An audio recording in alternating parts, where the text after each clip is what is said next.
Proclamación del Santo Evangelio de Jesucristo según San Mateo. En aquel tiempo Jesús dijo a sus discípulos: Si tu hermano comete un pecado, ve y amonéstalo a solas. Si te escucha, habrás salvado a tu hermano.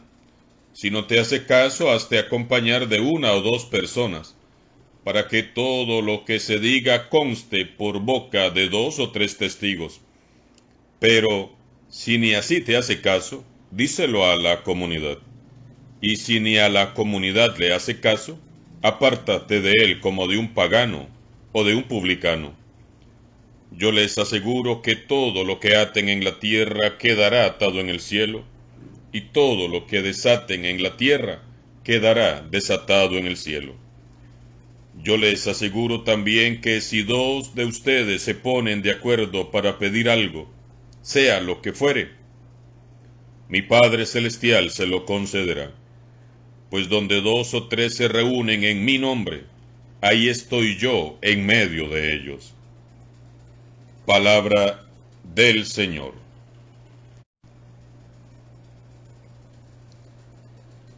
La Iglesia honra y venera hoy la memoria de San Maximiliano María Kolbe, presbítero y mártir. Este gran santo franciscano murió en la Segunda Guerra Mundial. Había sido llevado por los nazis al terrorífico campo de concentración de Auschwitz. Un día se fugó uno de los presos. La ley de los alemanes era que por cada preso que se fugara del campo de concentración, tenían que morir 10 de sus compañeros. Hicieron el sorteo y al que le iba correspondiendo el número 10 era puesto aparte para echarlo a un sótano a morirse de hambre. De pronto, al oírse un 10, el hombre a quien le correspondió ese número dio un grito y exclamó: Dios mío, yo tengo esposa e hijos, ¿quién los va a cuidar? En ese momento, el padre Kolbe dice al oficial alemán: Yo me ofrezco para reemplazar al compañero que ha sido señalado para morir de hambre. El oficial le respondió: ¿Y por qué? Es que él tiene esposa e hijos que lo necesitan. En cambio, yo soy soltero y solo, y nadie me necesita. El oficial aceptó. El prisionero Maximiliano Kolbe fue llevado con sus otros 9 compañeros a morirse de hambre en un subterráneo. El santo sacerdote, lleno de paz y alegría, animaba a los demás y rezaba con ellos. Poco a poco van muriendo los demás, y al final, después de bastantes días, solamente quedaba él con vida.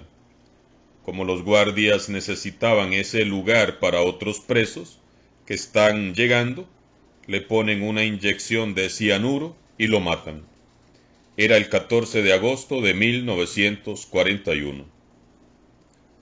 Pidamos a San Maximiliano que nos alcance de Dios la gracia de ser decididos y valientes como Jesús, como la Virgen María, y como todos los santos que vivieron confiando siempre en Dios, predicando a tiempo y a destiempo, y aprovechando cada instante para hacer el bien.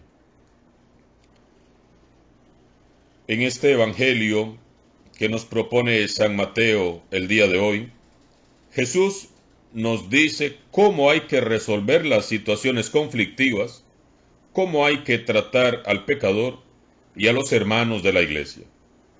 Primero, dice Jesús, habla en privado con la persona que te ha ofendido, cara a cara, en diálogo fraternal o en diálogo acalorado, no importa, pero siempre con respeto y con amor, sin ofender y sin herir. El acusado es el primer destinatario de tu reproche, de tu enojo, de tu ira, y también de tu responsabilidad y de tu amor. No son los demás. A menudo hacemos todo lo contrario. Le contamos todo a todo el mundo, menos al interesado. Como Jesús, nosotros tenemos que ofrecer el perdón y el amor a los hermanos de la comunidad. Y dice Jesús que el ofendido, no el ofensor, es el que da el primer paso, el que busca. ¿Verdad que cuando alguien nos ofende, nosotros lo hacemos todo al revés?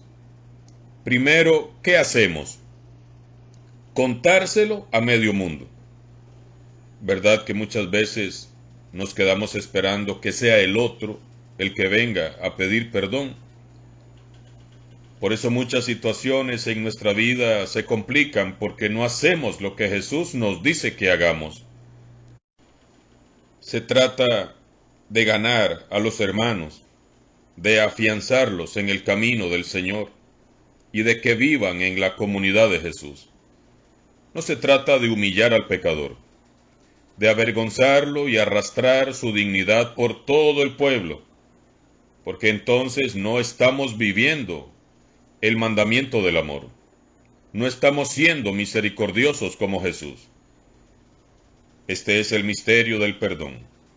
Perdón que tanta falta nos hace para poder vivir en paz con Dios, con los hermanos y con nosotros mismos.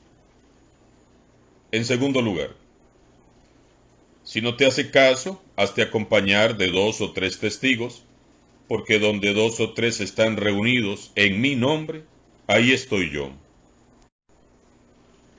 Donde está Jesús, está la salvación y el perdón.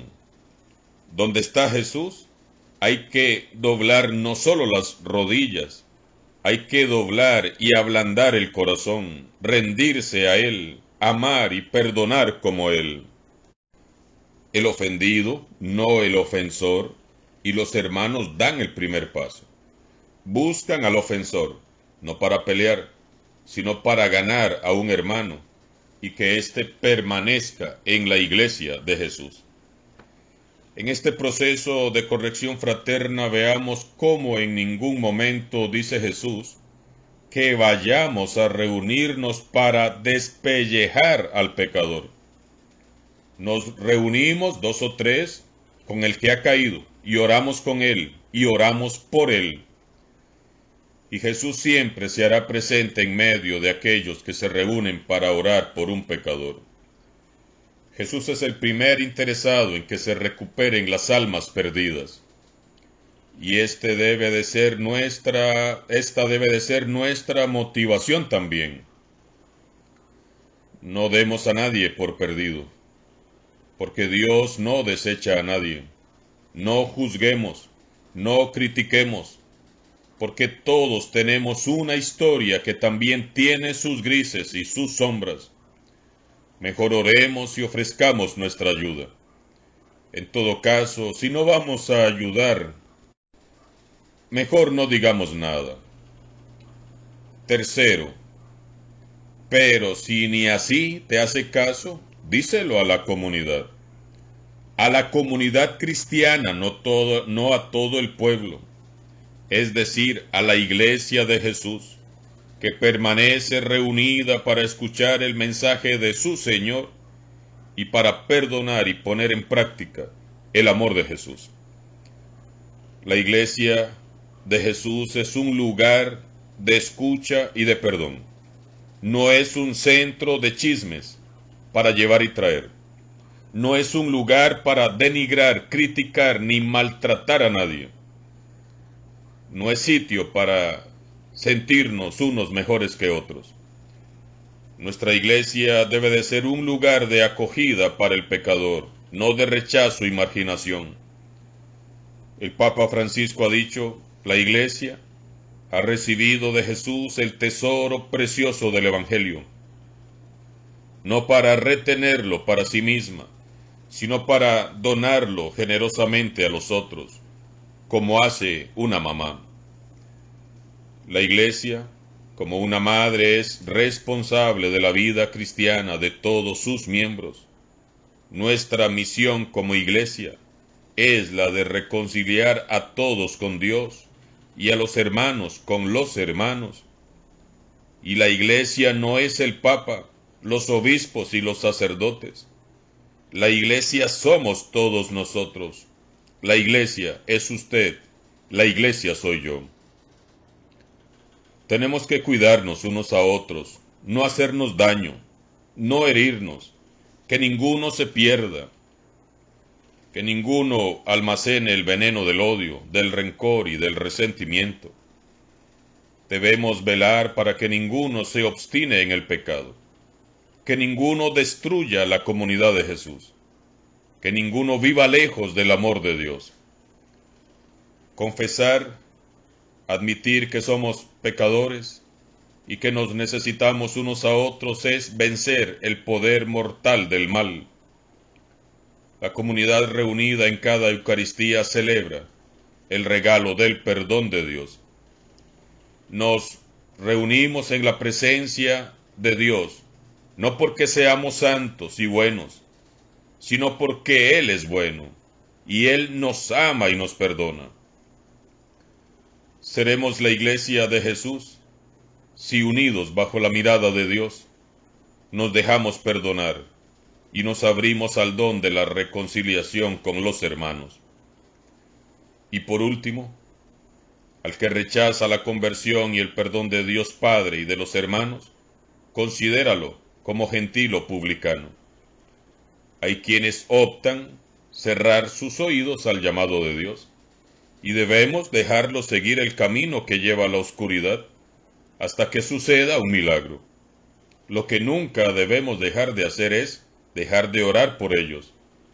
Dios siempre encontrará la manera de arrodillar un corazón soberbio que se resiste a su gracia, porque nos ama y no quiere que ninguno de nosotros se pierda. No nos hagamos daño, no hagamos daño a los demás, por malos que parezcan. Son hijos de Dios también. Ser como Jesús, que perdonó a todos desde la cruz, es el desafío de todo cristiano. Así lo hizo San Maximiliano Kolbe, amó y perdonó a sus ofensores y obtuvo la corona merecida. Pidamos a Dios un corazón generoso, lleno de paz y amor, como el corazón de Jesús. Y para vivir el Evangelio, vayamos a buscar a nuestros hermanos y, si es posible, pongámonos en paz. San Maximiliano Kolbe ruega por nosotros. Alabado sea Jesucristo, sea por siempre bendito y alabado.